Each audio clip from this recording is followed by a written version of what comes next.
Canon? I've been a Nikon shooter for years. Seriously? Canon? Okay, find out in this episode of Talk Gnosis. Is there Gnostic canon?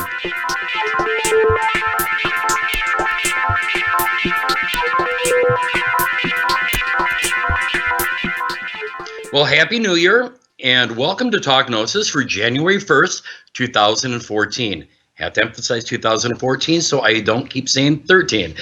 And I'm Bishop Kenneth Canterbury, and as always, I'm being joined by my lovely co-host, Bishop Lainey Peterson. Hello, Lainey, and Happy New Year to you. Happy New Year to you, Bishop Ken, and to everybody out there. Thank you.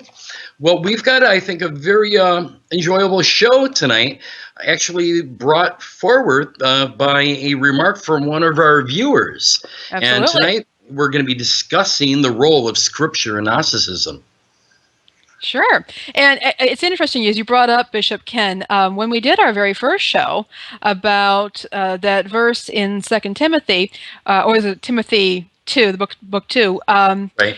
we were discussing this scripture and how it applied to modern Gnosticism, whether we were into itching ear, whether we were just giving people what they wanted to hear in Gnosticism. And somebody responded by saying, well, why do you care?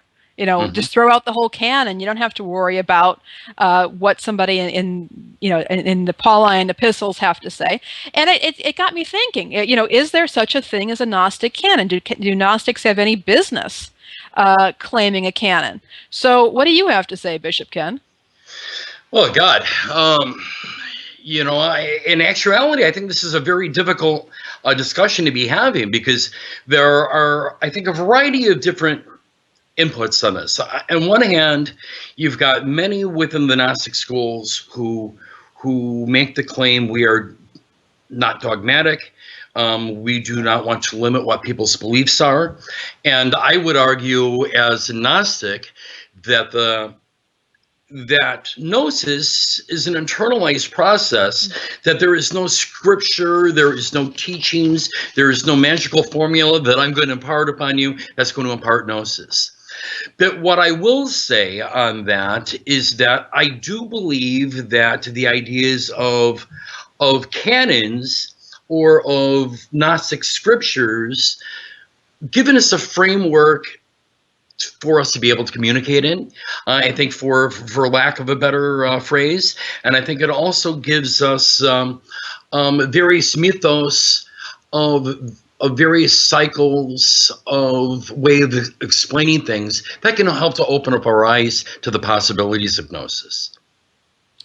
That's a really interesting perspective. It's something that I struggle with. You and I have talked about our Protestant fundamentalist Pentecostal backgrounds, and Scripture is one of those difficult things, because you're taught to reverence it, and in Orthodox, small o Orthodox Christianity, we're supposed to go back to the Bible. That's the book for me, and we're supposed to, everything that we do or believe is supposed to have a biblical basis.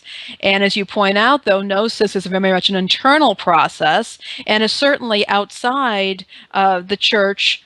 Christian Gnosticism, I should say, is certainly outside the church that embraced the canonical Old and New Testament. So what do we have to work with? Is there any kind of a framework? And, we look at some of the books that we do derive inspiration from, Nag Hammadi, Hermetica, that sort of thing. But we're left with kind of a difficulty here, because unlike the canonical scripture, where there was a pretty long process of church leaders weeding through these, what is useful, what isn't, what is substantive, what can we trace back to an apostle of Christ or one of the early teachers. You don't necessarily have that with this new discovery of these amazing, in many cases amazing works, but we don't know a lot about the communities that they came from or who wrote them. So how do we accept these as an authority? Which ones do we accept? And do they make a whole lot of sense outside the communities in which they were taught and distributed? I don't know. Well, I guess my opinions on this is that we have to sort of take it in the context. And I think for myself, working within the framework of apostolic gnosis, I sort of take those traditions I come from and I go, okay, how do I look at this? Well, you know, when the French Gnostic churches were first started, well, the Nag Hammadi library hadn't been found yet. Right. And so they had very limited Gnostic scriptures. They had things like the Pistis Sophia. There were fragments of things of the Gospel of Thomas and others, but really none of what we know now in the Nag Hammadi library. You know, even some of our earliest like catechisms and things from people like Jean Bricot, you know, who is one of the former patriarchs, for an example, like in his esoteric Christian doctrine. I mean, the most Gnostic of all Gospels was considered the Gospel of John. Right. And then from the Gospel of John, you know, there were other, I guess, philosophies and ideas that were very much open to the ideas of Gnostic thought. Even things like the Vedas, there were, again, other writings. But I think after the findings of Nag Hammadi in his publication, I think you've seen a huge outpouring within the Gnostic community of saying, listen, this is something that we stand behind. This is definitely fits into our mythos and kind of our way of discussion. Even today, I mean, one of the things that I recommend for most of my students is this right here, the Gnostic Bible. And the reason that I myself recommend the Gnostic Bible, probably more so than them just picking up, let's say, the Nag Hammadi, is that we get early gospel wisdom. We get the literature of Gnostic wisdom. We get Sethian literature. We get Valentinian literature, Thomasine and Syrian literature, Hermetic literature, Mandean, Manichaean, various Islamic mystical literature, Cathar literature. So it kind of covers that whole entire spectrum of mystery schools and their thoughts on Gnosis. So for me, this gives students a very good kind of broad sense. But what I still like to stress is that this is still not canon. These are simply words that inspire us. That true Gnosis still comes from within. It's still an internalized process, but for me, these particular texts, and there are many other texts, I think just give us examples of the way that the Logos has explained sort of that process of regeneration and reintegration. You know, it's interesting. As I've gotten older, I've discovered that while I can respect decisions that churches and organizations, religions make about their canons, what are their sacred scriptures, I've also discovered that I've developed my own personal canon. That there's, you know, even within the Bible, I was recently speaking to a friend of mine, and he said, you know, within the Bible, there are some parts of the Bible that do nothing for him, but there are other parts of the Bible that have become his canon. It's a canon within the canon. That these have extreme meaning for him, and they've been very instrumental in his spiritual development.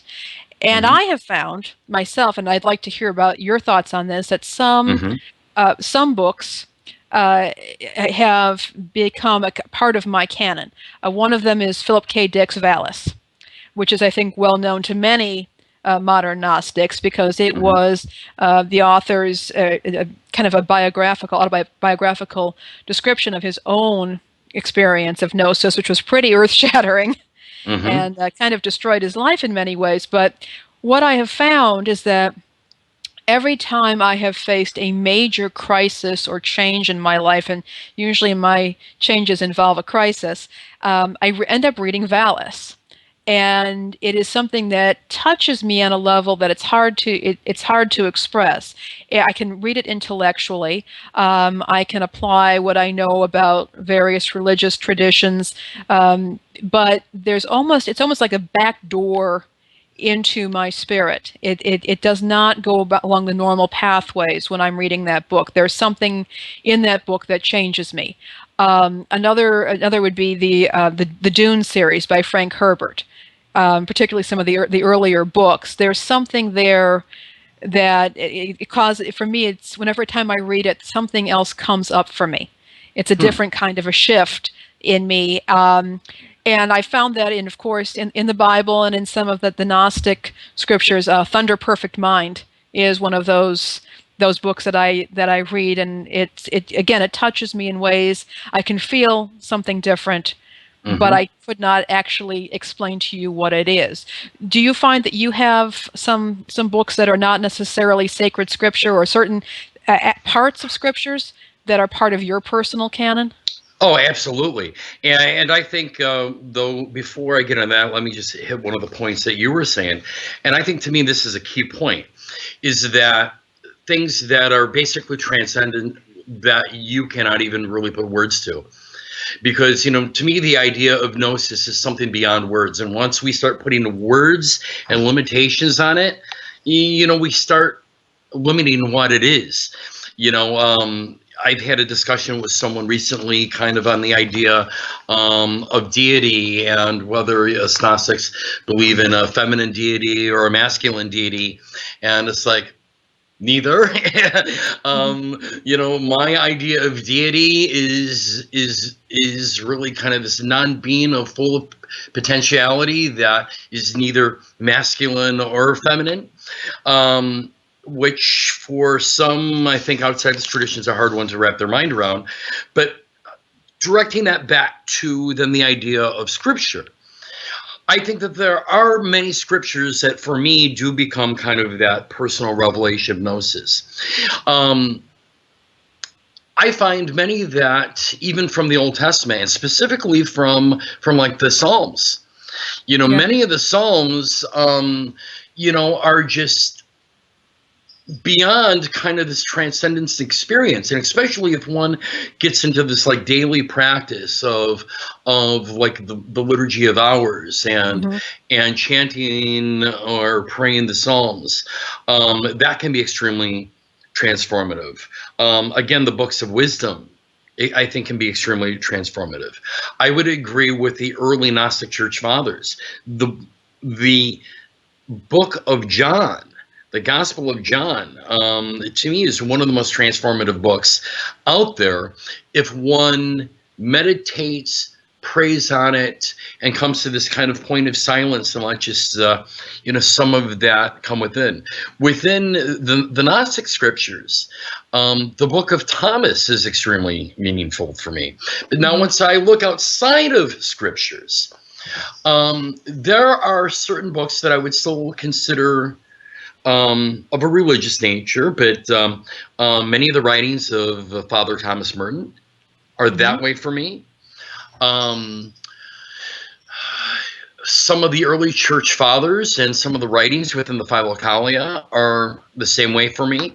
And within that same vein, one of the things that I always recommend to everyone is The Way of the Pilgrim. I don't know if you're familiar with that work, but The Way of the Pilgrim, to me, is because it's kind of this person's journey in his own personal exploration into theosis and his own kind of enlightenment into his Gnostic experience. So I think anything that kind of gives that reader kind of that sense of their own self-discovery is a good starting point for them.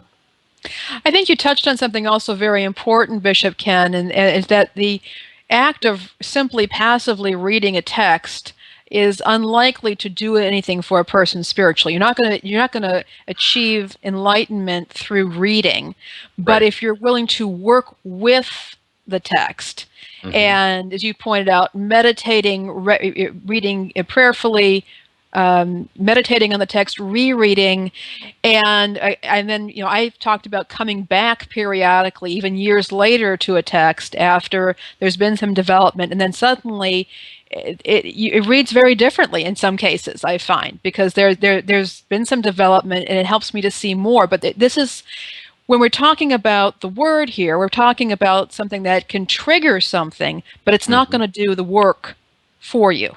Right.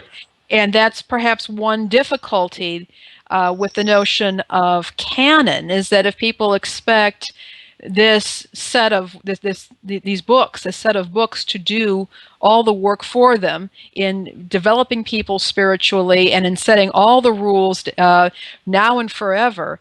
I think that can be problematic because it doesn't address the fact that people are going to go on and develop and might in fact have a few words themselves that they can eventually create.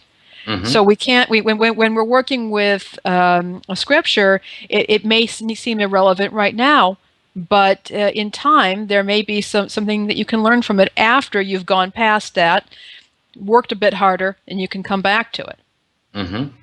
And I would agree. And one of the things I want to stress for our viewers is that in no way would I discount, like for an example, when I held up the copy of the Gnostic Bible saying this is something I recommend to many of my students. I want to make perfectly clear that for me personally, I don't discount any of the sacred writings that any of my students may find sacred to their own individual path of Gnosis. So if I have a student who's very moved by Islamic literature and by the Quran, fantastic. If I've got students who are moved, by Taoist text or by Hindu text, because that expression of Gnosis is something that we cannot put limits on. And for us to be putting limits on that, we're kind of getting into that category of creating the canons, the way that the early church fathers did at the Council of Nicaea. No, this is Gnostic. I find it interesting. It brings up a kind of a topic that I had seen on one of the forums today of a quote from a fellow Gnostic bishop out in California, who basically, one of his statements is, to paraphrase it, if we make everything Gnostic, then basically, how do we define the nothing's Gnostic? Even though there are parts of that I can agree with, I think we have to be very careful on what we want to determine is Gnostic and what is not Gnostic, because it is such a personal and individualized experience for everyone. Yeah, absolutely. Well, we seem to be getting closer to the end of our show today. And we do have a few bits of news that I do want to share. Actually, one major bit of news. And major. Yeah. The Apostolic Johnite Church will be having its annual conclave this year, once again in Chicago, my hometown, and that of Bishop Ken. And from the 21st to the 27th of May. And for more information, you can visit www.jonite.org, and the blog has a note or a post from the Patriarch explaining what's going to be going on this year, information about pricing, and some of the great presentations. It's going to be, I think, a really great event, and I hope everybody's going to consider coming out. You don't have to be a Johnite to join everybody at this conclave. There's going to be a lot of great presentations and a lot of fun, and a real opportunity to meet a lot of kindred spirits, I think. So. Yeah, I mean, if I can just give it a quick plug too, is that I have many friends within the AJC, and I will say that regardless of one's spirituality and where one falls on kind of the Gnostic spectrum, it is always a great event. I mean, they have so many different lectors, and we're not just talking, some guy who's studying in his mom's basement about spirituality. There are some great doctors and theologians and people who do some really great presentations there. And it's, I think, a good way for people to get a very one-on-one experience with the whole entire idea of apostolic gnosis and what it's all about. So I would encourage all of our viewers, attend the Johnite Conclave. I think it's one of those things that is almost a must for everyone. I think next week we're going to have a pretty interesting show. We're going to be discussing one of my favorite subjects, Martinism. Yes. So that is coming up next week on the 8th, and we have a tentative guest on that, good friend and Bishop Martin Jacobs. Absolutely. So that will be fantastic. Again, I want to stress to all of our viewers, make sure you leave any comments on our YouTube. You can also make sure that you can send us notes at talkgnosis at GnosticNYC.com, also on our Facebook page. I want to thank everyone for tuning in on a holiday. We deeply appreciate it. And Lainey, you want to carry us out? I will. This has been a production of the Gnostic NYC Network. If you enjoyed the show, please share it with your friends, click the like button, and subscribe to our channel. Opinions expressed on this program do not necessarily represent the views of Gnostic NYC or any other organizations. No animals were harmed during the production of this show. For more Talk Gnosis, tune in every Wednesday for new episodes. Thanks so much and Happy New Year. Happy New Year. Thank you.